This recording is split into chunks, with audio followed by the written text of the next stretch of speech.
Hello and welcome back to HardReset.Info. In this video I will show you the battery capacity of the Redmi A3. Let's begin!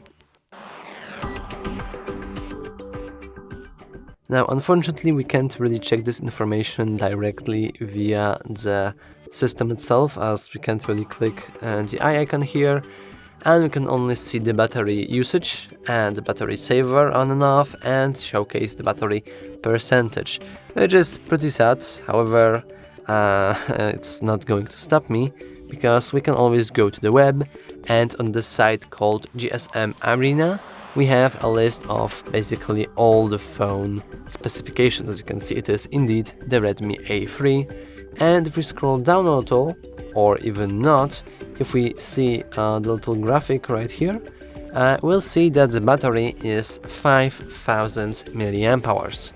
That supports 10 watts fast charging.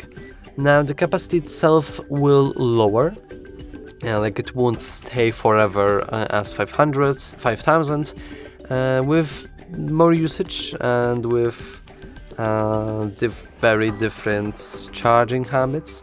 It might drop lower by about 80%, like usually the battery will drop, I don't think in a year, but something about that, to 80% of its original power, let's say. Though it still will be the pretty decent battery, and I think a standard in these days. But yeah, that's all for this video. If you found it useful, please remember to like and subscribe. Thanks for watching.